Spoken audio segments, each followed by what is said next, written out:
그 예수님 당시에 이스라엘 사람들은 뭘 죄로 여겼느냐 하면은 우리 십계명에 근거해서 살인, 간음, 도적질, 거짓 증거 이런 것들을 죄로 여겼습니다. 그런데 이러한 죄들보다도 당시 이스라엘 사람들이 가장 혐오하고 가장 크게 여기던 죄는 세리와 창기였습니다. 이 세리들은 자기 동족인 이스라엘 백성에게서 세금을 거두어다가 자기들을 지배하고 있는 로마 제국에다가 갖다 바치는 사람들이에요. 그래서 이스라엘 사람들은 이 세리들을 매국노로 여겨가지고 예수님 당시에 가장 혐오하던 그런 죄인으로 간주를 했습니다. 근데 이렇게 죄인들에 대해서 사람들은 주로 어떤 태도를 보이느냐면은 비난한다든지 아니면 상종을 안 하려고 그러죠. 그리고 심지어는 이런 죄인들에 대해서는 막 죽이고 싶어 했어요. 우리 성경 가운데도 보면은 죄인에 대해서 사람들이 돌멩이를 들고 치려고 하는 그런 기세를 보이는 장면들이 여러 번 등장을 합니다. 그런데 예수님은 이렇게 이스라엘 사람들이 혐오하고 멀리하고 싶어하는 이러한 죄인들을 가까이 하시고 같이 어울려요. 그리고 식사도 같이 하시고. 그러니까 바리새인들, 율법주의자들이죠. 이런 사람들이 주동이 돼가지고 예수님을 비난하고 공격을 합니다. 저 예수라는 자는 죄인들하고 어울린다고. 그런데 이렇게 죄인들과 어울린다고 비난하는 그런 바리새인과 유대인들에게 예수님께서는 이렇게 말씀을 하세요. 건강한 자에게는 의사가 쓸데없고 병든 자에게 의사가 필요한 것처럼 나는 의인을 부르러 온 것이 아니라 죄인을 부르러 왔노라. 이렇게 말씀을 하십니다. 이 예수님의 말씀은 정말 충격적인 말씀이에요.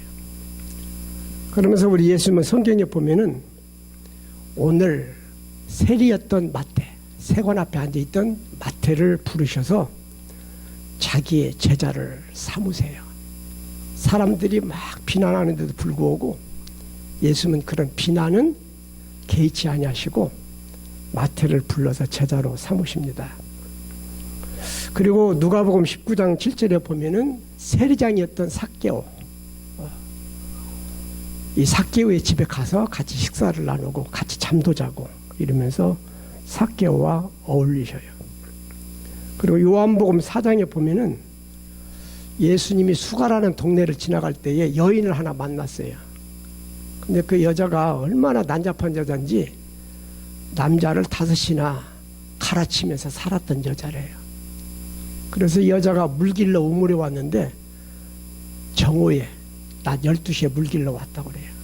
이스라엘 사람들은 낮에는 너무 뜨겁기 때문에 야외 활동을 안 해요. 다 그늘 밑에서 집에서 휴식을 취하거나 잠을 자는 시간인데 남들이 활동하지 않는데 남들의 낯을 피해가지고 물을 길러 왔던 이 여자. 그런데 예수님은 그 여인과 같이 친근하게 대화를 나누시면서 하늘의 복음을 전해 주십니다. 그리고 예수님의 제자였던 베드로가 예수님을 많이 실망시켜요. 예수님께서 내가 고난을 받고 죽임을 당할 것이다 이렇게 미리 예고를 하니까 베드로가 선생님 무슨 서운하신 말씀을 그렇게 하세요. 다른 사람은 다 예수님 버려도요 나는 예수님 버리는 일 없을 것입니다. 그리고 예수님 가시는 곳에는 죽는 데까지라도 따라갈 거예요 하고 장담을 해요. 그런데 예수님이 제사장이 보낸 무리들에게 붙잡히니까 36개 주량당을 쳐버렸어요. 예수님 버려두고 자기 살겠다고 도망간 거예요. 그리고 예수님께서 신문을 받으실 때에 그때 누군가 베드로 알아보고 이 사람도 저 예수가 한패거린데 하니까 나 저 예수 몰라 하고 3번이나 부인하고 또 예수님과 자기와의 관계를 부정하려고 예수를 저주를 했다고 그랬어요. 이렇게 실망스러웠던 베드로인데 예수님 십자가에서 죽으시고 사흘 만에 부활하신 뒤에 다시금 베드로를 찾아오셨네요. 그래가지고 베드로야, 네가 나를 사랑하냐 물으시고 난 다음에 내 양을 먹이라고 교의를 베드로에게 위탁해요. 위탁해. 이렇게 우리 예수님께서는 죄인을 경멸하는 것이 아니고 교인들은 벌받아야 된다고 그러지 아니하시고 죄인들을 가까이 하시고 따뜻하게 품어주시고 그들의 죄를 용서해 주시고 이런 모습을 보이게 됩니다. 그러면서 예수님이 하시는 말씀은 의사는 건강한 사람을 위해서 있는 것이 아니라 병든 사람을 위해서 있는 것처럼 내가 세상에 온 것은 의인을 위해서 온 것이 아니라 죄인을 위해서 왔다. 이렇게 말씀을 하세요. 그러면 왜 예수님은 죄인을 위해서 이 땅에 오셨다고 말씀하시느냐 하면은 이런 전제가 깔려 있어요. 모든 사람들은 죄인이라는 그런 인식이 예수님께 있는 겁니다. 어느 누구만 죄인이 아니라 모든 인간들은 다 죄인이다. 이게 예수님이 바라본 인간의 모습이에요. 그래서 요한복음 8장에 보면 이런 사건이 기록이 되어 있어요. 한 번은 사람들이 여자 하나를 끌고 예수님께 왔어요. 그래가지고 예수 선생, 이 여자가 음행한 짓을 하다가 현장에서 붙잡힌 여자인데 모세 율법에 의하면 이런 여자는 돌로 쳐 죽이라고 그랬어. 근데 당신은 이웃을 사랑하고 원수를 사랑하라고 가르치던데 어떻게 했으면 좋겠어? 그냥 용서해 줘야 되겠어? 아니면 죽여야 되겠어? 그러는 거예요. 이것은 예수님을 함정에 빠뜨리려고는 계략이죠, 계략. 그래서 만약에 예수님께서 그 여자를 놓아주라 그러면 모세 율법을 어겼다고 올가매를 씌워요. 만약에 그 여자를 돌로 쳐서 죽이라 그러면은 원수도 사랑하라고 가르치더만 주둥이만 나불거렸지 사실은 별것도 아니고만 하고 예수님의 사랑 정신을 그냥 부정을 하게 되는 거예요. 그런데 예수님은 뭐라고 답변하시느냐? 여기 있는 사람 중에 누구든지 죄 없는 자가 저 여인을 치라 그래요. 돌로 치라는 거예요. 근데 그 앞에 한 가지 조건이 붙어요. 죄 없는 자가 돌로 치라 그래요. 누가 돌로 쳤어요? 아무도 못 쳤어요. 왜? 거기에 돌멩이를 들고 섰던 사람들도 다 자기를 돌아보니까 자기도 죄가 많거든. 이렇게 모든 인간들은 다 죄인입니다. 누가복음 13장에는 이런 이야기도 기록이 되어 있어요. 예루살렘에 실로암 연못이 있는데 그 연못가에 높은 망대가 있어요. 근데 그 망대가 무너져가지고 18명이 거 깔려 죽었네. 그러니까 어떤 사람이 예수님께 와가지고 예수님, 이번에 망대가 무너져 18명이 죽었는데요. 그 사람들이 죄가 많아서 죽은 거죠? 이렇게 물어봐요. 예수님의 대답은 이렇습니다. 18사람이 예루살렘에 거한 다른 모든 사람보다 죄가 더 있는 줄 아느냐? 너에게 이르노니 아니라 너희도 만일 회개하지 않으면 다 이와 같이 망하리라. 그 망대에 치여 죽은 사람만 죄가 있는 것이 아니라 멀쩡한 너희들도 다 죄가 있다 이거야. 너희들이 회개하지 아니하면, 돌이키지 아니하면, 바르게 살지 않으면 너희도 그런 꼴을 언제나 당할 수 있다고 예수님께서는 말씀하고 계십니다. 그러면서 예수님은 모든 인간들이 죄인인데 죄인인 인간들이 어떤 때는 자기를 의롭게 여기는 사람이 있고 자기가 죄인이라고 느끼는 사람이 있음을 비유를 통해서 우리에게 말씀해 주셔요. 그래서 누가복음 18장에 보면은 예수님이 이런 말씀도 하십니다. 두 사람이 있었다. 하나는 하나님 잘 섬긴다고 자부하고 있는 바리새인이라는 사람이고 또 하나는 너희들이 매국노라고 죄인이라고 낙인 찍는 세리였다. 그런데 바리새인은 하나님께 기도하는데 다른 사람과 따로 서서, 사람들이 잘 보이게 서서 두 손을 높이 들고, 나는 다른 사람들, 곧 토색 불이 간음을 하는 자들과 같지 아니하고 이 옆에 있는 세리와도 같지 아니함을 감사나이다. 나는 일에 2번씩 기도하고 또 소득의 11조를 하나님께 꼬박꼬박 드립니다. 이렇게 기도했다는 거예요. 그런데 그 옆에 있던 세리는 멀찌감치 서가지고 감히 눈을 들어 하늘을 쳐다보지도 못하고 다만 고개를 푹 숙이고 가슴을 치면서 하나님이여 불쌍히 여기소서, 나는 죄인이로소이다. 이렇게 기도했다는 거예요. 우리가 겉보기로는 바리새인이 아주 점잖고 의로운 사람 같아. 믿음이 좋은 사람 같이 보여. 금식도 하고 11조도 드리고 다른 사람들과 같이 못된 짓거리 하지 않습니다 하고 얘기하니까 언뜻 보기에는 그 사람이 참 의롭고 믿음이 좋은 사람처럼 보여지는데, 예수님께서는 이 세리가 바리새인보다 하나님 앞에서 의롭다함을 얻었느니라 이렇게 평가를 하셔요. 그러니까 위선적인 사람이 있고 솔직한 사람이 있을 뿐 모든 인간들은 다 죄인이라는 인식이 예수님에게 있는 것입니다. 사실은요, 살인이나 간음, 도적질 이런 것도 죄지요. 그러나 그보다 더 큰 당시의 죄는 종교를 이용해 가지고 사욕을 챙기던 제사장과 서기관, 바리새인들, 이런 사람들이 더 나쁜 거예요. 더 나쁜 거예요. 왜냐? 도둑질한 사람은 자기의 생계를 위해서 남의 것을 훔쳤을 뿐이지만 제사장은 많은 사람을 대상으로 종교를 이용해서 사기쳐 먹으니까. 그런데도 사람들은 자기는 제사장이니까 나는 거룩하고 하나님 앞에 바로 서 있어, 이런 잘못된 생각을 갖고 있는데 우리 예수님께서는 아니다. 모든 인간들은 다 죄인이다. 이렇게 말씀을 하고 계십니다. 그러면서 우리 예수님은 어떤 사람이 선생님, 내 형제가 나한테 죄를 범하면 몇 번이나 용서해 주면 될까요? 7번 해주면 될까요? 하고 물어요. 예수님의 답변은 뭐냐면 70번씩 7번이라도 용서해 주라 이렇게 말씀을 하십니다. 또 때로는 예수님께서 죄책감에 사로잡혀가지고 괴로운 사람에게는 네 죄사함을 받았느니라 하고 죄사함을 선언해 주기도 하셔요. 그리고 자기 죄를 깨닫지 못하는, 죄인이면서도 죄인인 줄 모르는 사람을 향해서는 이런 말씀도 하십니다.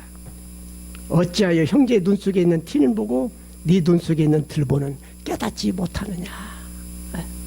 사실은 자기 눈에는 들보가 들어있어. 근데 제 허물, 지 죄는 모르고 남의 죄, 그 티끌 같은 남의 죄만 쳐다보고 남 비난하고, 이것 잘못된 것이다 이거예요. 이게 인간에 대한 예수님의 이해입니다. 이해. 그러면서 우리 예수님은 이러한 죄인들은 비난하고 형벌을 가하고 막 왕따시키고 이래야 할 대상이 아니라 따뜻하게 사랑을 베풀어 줘야 할 대상. 그래서 그 따뜻한 사랑으로 그들의 어른 마음을 녹여주고 그들을 변화시키는 것이 필요하다고 예수님은 생각하고 계셨던 것입니다. 여러분, 엄동설안의 찬바람은요, 나무를 살게 해요, 나무를 죽게 해요. 에? 이제 입동, 어저께인가 그저께인가요? 입동에서 이제 겨울로 들어섰어요. 이제는 찬바람이 막 몰아치기 시작해요. 그랬더니 나뭇잎이 떨어지고요, 나무들이 앙상해져가고 있고 만물은 점점 생명력을 잃어가고 있어요. 여러분, 나무들뿐만 아니라 모든 생명체에게는, 생명체는 온기를 통해서 생명력을 얻고 냉기를 통해서 생명력을 잃는 겁니다. 그래서 책망과 비난과 처벌은 사람을 더욱더 비뚤어지게 만들고, 따뜻한 사랑은 죄인을 회개해서 변화시키고 새삼되게 만드는 원동력이 되어지게 되는 것을 우리들이 깨달아 알아야 될 줄로 믿습니다. 예수님은 세리였던 마태를 제자로 삼아주면서 그를 인정해 주셨어요. 그랬더니 마태가요, 예수님의 제자가 돼가지고 예수님의 사랑의 마음이 녹아가지고 세리를 청산하고 예수님을 따라다니면서 예수님을 도왔고, 나중에 예수님이 돌아가시고 부활하시고 승천하신 후에는 예수님의 일생을 글로 기록해가지고 마태복음이라는 책을 남겼어요. 그래 그것이 복음서가 되었습니다. 그리고 삭개오라고 하는 사람, 얼마나 세리를 열심히 했으면 세리장, 세무서 소장까지 올라갔겠어요. 그런데 이런 삭개오를 다른 사람들은 다 비난하고 죄인이라고 낙인을 찍었지만 예수님은 그를 가까이 하시고 같이 친구 되어주시고 사랑을 베풀어 주었더니 이 삭개오의 마음이 녹아가지고 확 변화가 됐어요. 그래서 주님 앞에 고백하기를, 주님, 내가 내 재산의 절반을 가난한 사람에게 나누어 주겠습니다. 그리고 남에게 속여 빼앗은 것이 있으면 네 배로 보상해 주겠습니다. 그리고 완전히 변화가 되었어요. 남자를 5번이나 번갈아 가면서 살았던 이 수가성 여인, 예수님의 사랑과 예수님의 복음을 듣고서는 그가 완전히 변화가 돼가지고 동네에 내려가가지고 여기 우리가 기다리던 메시아가 나타나고 외쳐서 사람들이 예수님에게 몰려와 예수님의 복음을 듣고 구원받는 놀라운 역사들이 일어나게 되었고요. 예수님을 버리고 도망쳤던 베드로, 예수님 모른다고 부인했던 베드로, 예수님을 저주했던 그 베드로, 주님은 그를 끊임없이 사랑을 베풀어 주었더니 그가 눈물로 회개하고 그 뒤에는 주님을 사랑하는 마음 가지고 주님이 전했던 복음을 온 세상에 전하면서 마지막 순교의 제물이 되기까지 자기 생명을 바치면서 주님께 충성하는 위대한 사도가 되어지게 된 것입니다.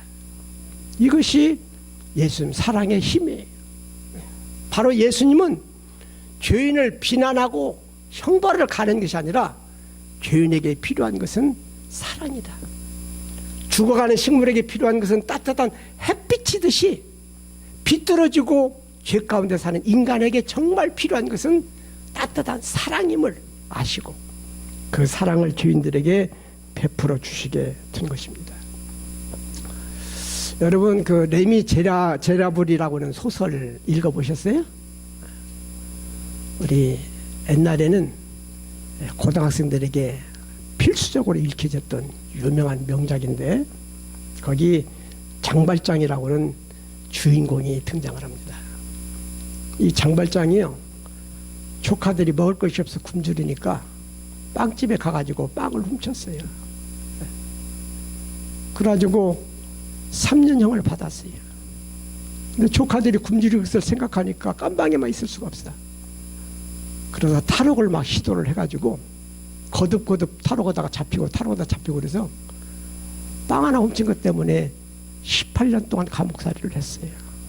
18년. 그래가지고 이렇게 탈옥이 됐는데 전과자라는 타이틀이 있으니까 취직도 안 되고 누가 상대를 안 해줘요. 그런데 한 번은 성당에 들렸다가 신부님을 만났더니 신부님이 따뜻한 밥을 제공해주고 잠자리도 제공을 해줘요. 근데 이 장발장 눈에 띈 것이 있어. 보니까 은잔이 있어요. 저거 훔쳐가면 몇 끼는 먹겠다 싶어가지고 밤중에 은잔을 훔쳐가지고 도망가다가 경찰에게 잡혔어요. 그래가지고 신부한테 끌려왔어. 경찰관이 주교님, 이 은잔 성당 거 맞지요?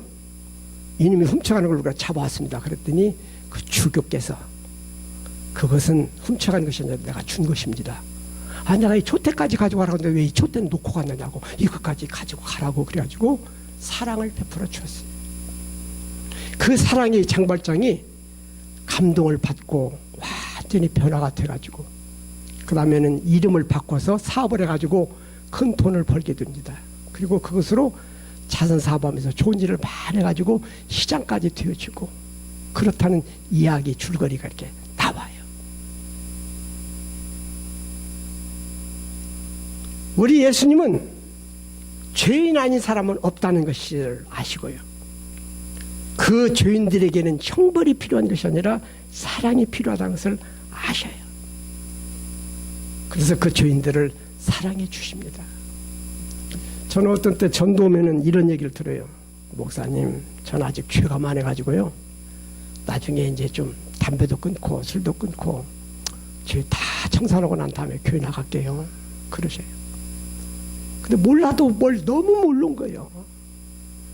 죄를 안 지면 교회 나올 필요가 없어요.